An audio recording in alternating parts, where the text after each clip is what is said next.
Hello, and welcome to Unpacking the Industry Collection, Navisworks Manage. My name is Carl Storms. I'm a Senior Applications Expert with Imaginate Technologies. Let's begin. With the new Autodesk Industry Collections for the AEC professionals, one of the softwares that is included is Navisworks Manage. Now, for those of you that are unfamiliar, what Navisworks Manage does also a lot of things. But what most people know it for is the fact that you have the ability to do clash detection inside of many different types of softwares. I believe at last count we were looking at something like 70 different file formats that Navisworks can handle. Now, let me just give you a quick demonstration of what that may look like. So I have my Navisworks file open here on the screen, and if I go up and see that we have three different files linked together, an architectural file, an MEP file, and a structural file. And if I move this around, we kind of already have a sense that there's something not quite right with the file. But rather than guessing, let's go ahead and open the Clash Detective, which is the actual icon or item that we use to do our clash detecting. And I'm just going to turn off my selection tree. Now from here we have the ability to go ahead and do some clash detecting and see what is really going on inside of our model. So the first thing that I need to do is I need to give our test a name. So what is it that we're testing? So I'm going to click here and I'm going to keep it simple and I'm just going to call it A versus S. So architectural versus structural. Then I move down into our select box A, and I choose what I want to clash against what else I want to clash. Now I can select the entire architectural model, or I can take it down to very minute details and select just an individual item or object that came in that I want to clash against. In this case, I'm actually going to clash the entire architectural model against the entire structural model. Again, so selection A is what I'm selecting against in selection B. So I select the structural model. As we're going through this process, we have a couple of different things that we can do with our clashing, but one of the ones that we really want to focus on is the clash type. And so we can have a hard clash, and essentially what a hard clash is when one thing is embedded into another. So right now if you look down where it says tolerance right here, and I change that to say 1 meter, and I were to run this clash, what it would look for is any object that belongs in the architectural model that is embedded 1 meter or more inside of any other object that belongs in the structural model. And that's what we call a hard clash. The nice thing about working with Navisworks Manage is that we can also perform soft clashes. Say, for example, whoever did your MEP modeled the ductwork, but they didn't model the insulation that's going to go around it, or maybe the insulation that goes around the piping that's running through the building.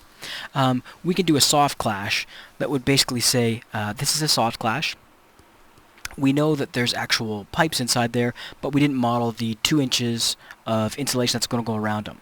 So we add a tolerance of 2 inches as a soft clash, and what that does is that allows us to run a clash where if something not only touches that pipe but comes within, in this example, 2 inches of it, then we're going to get a clash. And that's something that other programs like BIM 360 Glue does not have the ability to do, that soft clash detection. So I'm going to quickly put this back to 0. And by putting it to 0, this means anything that's so much as touching is going to be considered as a clash. So I'm going to go ahead and run that test and see what comes up. So I select run, goes through the process, and as we can see up here, we have 5,206 clashes. Well, that is clearly a bunch of clashes, and normally that's going to be too much to start out with. So what we tend to do, if I go back to selection, is we will instead take our tolerance and put it at something larger.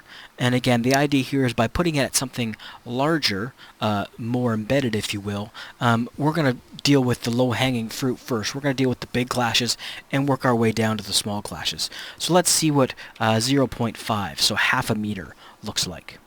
So again, I run that clash again.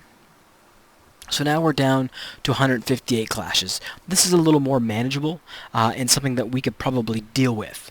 But just for the sake of this exercise, I'm going to get even bigger. So I'm again going to go back. I'm going to change this to 1 meter. And once again, I'm going to run our clash. So now we see we're down to 13 clashes. So now this is very manageable. So we can start going through and seeing what these clashes are all about.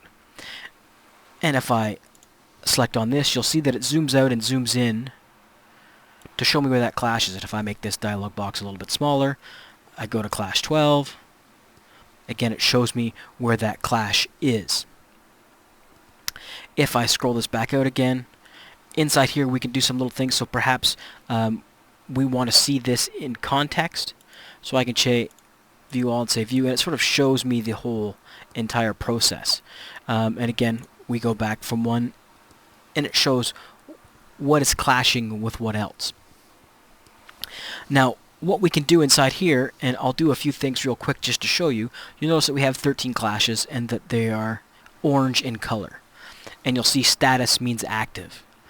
If I select this particular clash, and I can see that we have new, active, reviewed, approved, and resolved. So let's just say that I quickly understand that this is something that's already been fixed in the site. It's a clash in the model, but we've already dealt with it, so it's not really a clash in real life. We've looked after it, so I'm going to say this is approved. This, notice, it changes the clash color to green.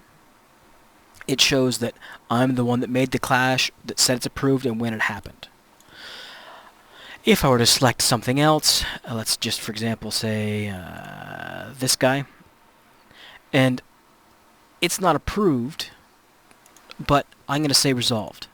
I understand the issue. The wall needs to be separated from the floor. We'll make an adjustment with that. I've sent a message, for example, so I can make a comment in here. So I selected the comment feature, and it's not allowing me to make a comment. There we go. So I add a comment. Bob, this is in your area. Please address. So the next time Bob checks into the model, he'll see that and he can go ahead and make those changes.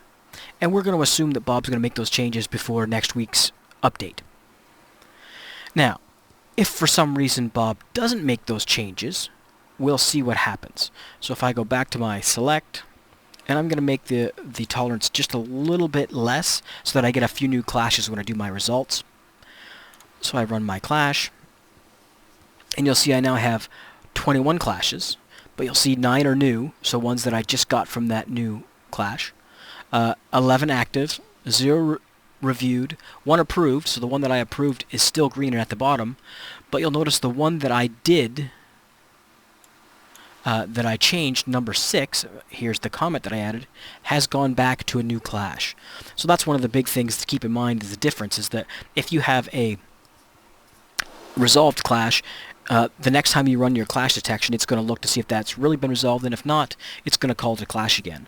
Whereas if we call it approved, it basically no longer looks for that clash, even if it still exists inside the model.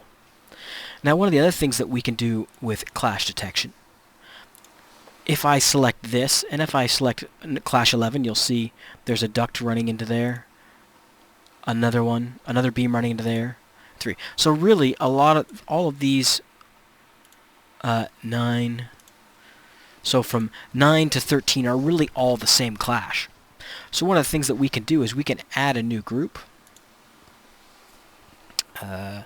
beam clash, and then we can put all of these clashes inside of that group. So add it to the group. Oops. Select all of these, and I add them into the group. And what this allows us to do is we have much less information to deal with. We understand that there's a bunch of separate clashes, but by putting them together in a group, we can deal with them in one chunk instead of 5 or 6 separate clashes like we have there. And that's some of the stuff that you can do with Navisworks Manage. Of course, there's more than just clash detection.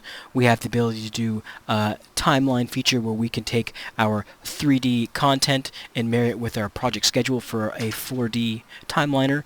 We can also add cost in there to be able to see what a 5D schedule looks like.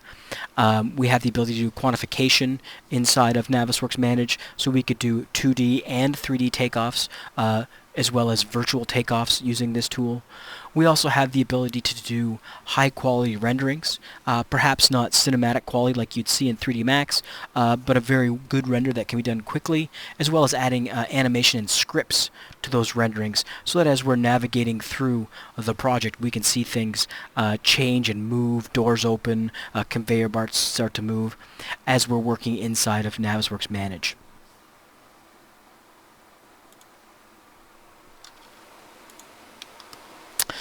I hope you've enjoyed this video and have learned the benefits of working with Navisworks Manage in the Industry Collection. Thank you very much.